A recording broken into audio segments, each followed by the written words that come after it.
इसके लिए हमने हर घर तिरंगे की शुरुआत की है। इसमें प्रत्येक नागरिक अपने घर के ऊपर तिरंगे को फहराए और इसके लिए शहीद होने वाले वीर जवानों को याद करे। एक शहर में विकास नाम का लड़का रहता था जो काफी पढ़ा लिखा और समझदार था। उसकी खास बात यह थी कि वह देश प्रेमी था। वह हर सामाजिक कार्यों में बढ़ चढ़कर हिस्सा लिया करता था और वह लोगों को देश के प्रति जागरूक भी करता था। एक बार वह ऐसे ही एक सामाजिक कार्यक्रम में गया था। उसने वहां देखा कि सजावट के लिए तिरंगे झंडे का उपयोग किया गया है और उसे कुछ झंडे जमीन पर गिरे हुए दिखाई दिए। यह बात उसे अच्छी नहीं लगी क्योंकि यह सब तिरंगे की शान के खिलाफ था और उसका अपमान भी था। तभी उसने जमीन पर गिरे हुए तिरंगे को उठाया और उस कार्यक्रम के आयोजनकर्ता के पास गया और बोला, आप लोग हमारे राष्ट्रध्वज तिरंगे का इस तरह से सजावट के लिए उपयोग नहीं कर सकते और न ही इसे जमीन पर गिरने देना चाहिए। यह हमारे देश की आज़ादी का प्रतीक है। इसकी शान के लिए कई वीरों ने अपनी प्राणों की आहुति तक दे दी है। इसका हमें अपमान नहीं करना चाहिए। यह बातें केवल सोशल मीडिया पर ही अच्छी लगती है। रियल लाइफ में इसे कोई फॉलो नहीं करता। लेकिन आप तो मुझे पढ़े लिखे और समझदार दिखते हो। क्या आपका अपने देश के प्रति कोई कर्तव्य नहीं बनता है? जाओ जाओ, यह ज्ञान की पट्टी और किसी को पढ़ाना। इन सब चीजों के लिए मेरे पास टाइम नहीं है। उससे अपने देश व राष्ट्रध्वज के प्रति अपमान को देखा नहीं गया। तभी विकास ने प्रण किया, मैं एक दिन ऐसा लाऊंगा कि मेरे देशवासियों में देश के प्रति सम्मान की भावना उत्पन्न हो और देश में हर घर तिरंगे को लहरते हुए देखूंगा। इसके लिए मुझसे जो बन पड़े वो मैं करूंगा। फिर वह अपने मिशन हर घर तिरंगा को पूरा करने में लग जाता है। विकास बहुत से कार्यक्रमों में जाता है और उस मिशन के बारे में लोगों को बताता है और देश के प्रति जागरूक करता है। लेकिन वह देखता है कि उसकी इन सारी बातों का लोगों पर किसी प्रकार का कोई प्रभाव नहीं पड़ता।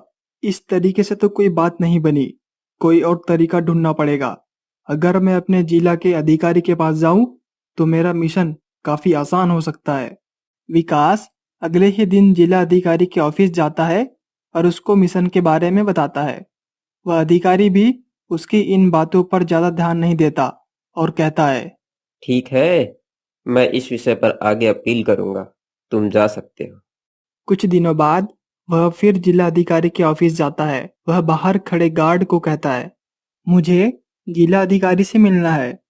आप यहीं पर रुकिए, मैं पूछ कर आता हूँ।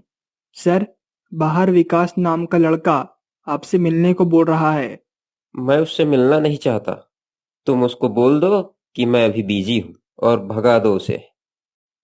गार्ड बाहर आकर लड़के से बोलता है, सुनो भाई, सर अभी जरूरी काम कर रहे हैं। वह बहुत बिजी है, जाओ बाद में आना। शायद सर भूल गए होंगे। उनको बोलो कि मैं कुछ दिन पहले उनके पास एक मिशन लेकर आया था। अरे जा रे बाबा जा, टाइम की खोटी मत कर। सर ने तुमसे मिलने को साफ साफ मना कर दिया है। विकास मायूस होकर वहां से चला जाता है। कलेक्टेड जाकर भी कोई काम नहीं बना। क्या करूं? इतना सोच ही रहा होता है कि वहां उसका दोस्त आता है। कैसा भाई, आजकल बड़े खोए खोए लग रहे हो। सब ठीक है ना? कोई परेशानी तो नहीं? विकास सारी बातें अपने दोस्त को बताता है। सोच तो बहुत अच्छी है तुम्हारी।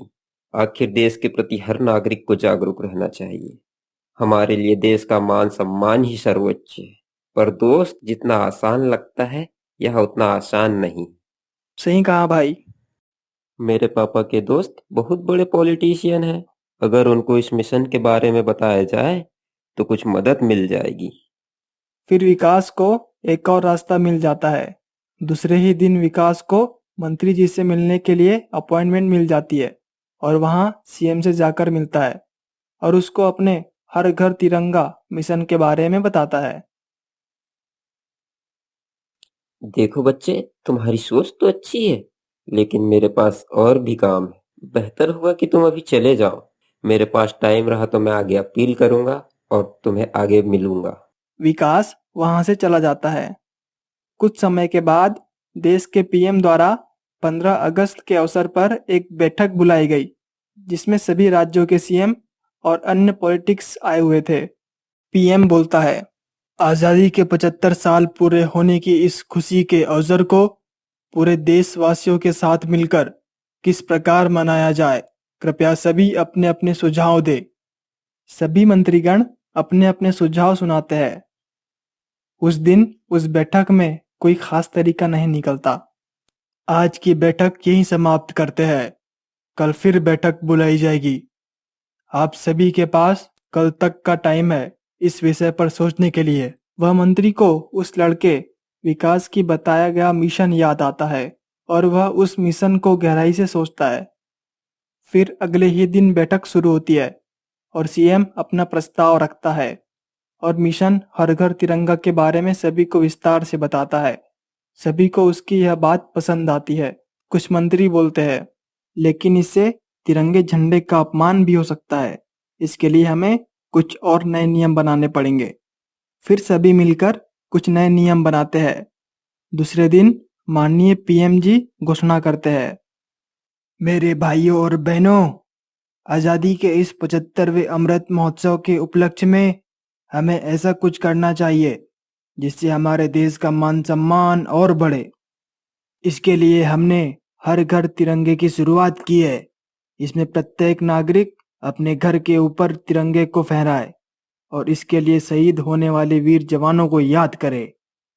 इस प्रकार हर घर तिरंगे की शुरुआत होती है, जिससे हर नागरिक का अपने देश के प्रति सम्मान और बढ़ता है।